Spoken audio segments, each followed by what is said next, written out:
যারা দুশ্মনরাও সম্মান করত, বেজ্জতি করছে, পাগল বলছে, এরপর নবী আল্লাহর কাছে দোয়া করছে, আল্লাহ গো ربنا وآتنا ما وعدتنا على رسولك ولا تخزنا يوم القيامة আল্লাহ পরকাল সত্য, পরকালে দাঁড়াইতে হবে, পরকালে আপনি লাঞ্ছিত অপদস্থ অপমান করিয়েন না আল্লাহ।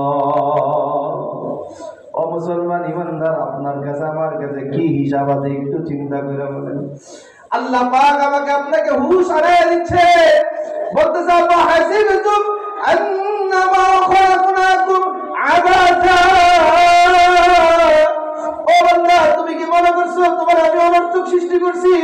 না না না, তোমাকে মনে করছো তুমি আমি আল্লাহর সামনে আসবে না? না না, আন্নাকুম ইলাইনা লা তুরজাউন, তুমি মনে করছো মরার পরে তুমি পার পেয়ে যাইবা, দুনিয়ার সময়ের আমি আল্লাহ হিসাব নিব না। এই যে চোখ দিছি, চোখের কদর দাবি করো নাই, আমি কি চোখের হিসাব নিব না মনে করছো? জবান দিছি, জবানের কদর দাবি করো নাই, মনে করছো আমি আল্লাহ হিসাব নিব না? এই যে একটা জিসিম দিছি, জিসিমের কদর দাবি করো নাই, মনে করছো আমি আল্লাহ হিসাব নিব না? অনেকরে সম্পদ দেই নাই, তোমার আমি আল্লাহ সম্পদ দিছি। অনেকরে এই পরিমাণ ব্রেন দেই নাই, তোমাকে আল্লাহ আমি যে পরিমাণ আকল দান করছি, তুমি কি মনে করছো আমি হিসাব নিব না? অনেককে আমি সন্তান দেই নাই, কিন্তু তোমার আমি সন্তান দিছি, তুমি কি মনে করছো আমি আল্লাহ হিসাব নিব না? না না না, আল্লাহ নাতে বলেন লা রাইবা ফি সুম্মা ইলাইনা তুরজাউন।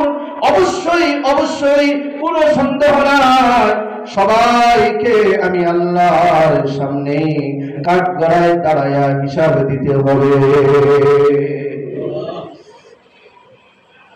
আল্লাহ পাক বলেন ফামান সাকুলাত মাওয়াজিনুহু ফাউলাইকা হুমুল মুফলিহুন ওয়া মান খাফফাত মাওয়াজিনুহু فأولئك الذين خسروا أنفسهم। যে ব্যক্তির মিজানের পাল্লা আমল দিয়া ভারী হয়ে যাবে, আল্লাহ পাক বলবেন যাও তুমি সফল হয়ে গেছো। আর যে বান্দার মিজানের পাল্লা আমলের কারণে হালকা হয়ে যাবে, আল্লাহ পাক বলেন যে তুমি তো তোমার নিজের ক্ষতি নিজেই করছো, এখন আমার আল্লাহর কাছে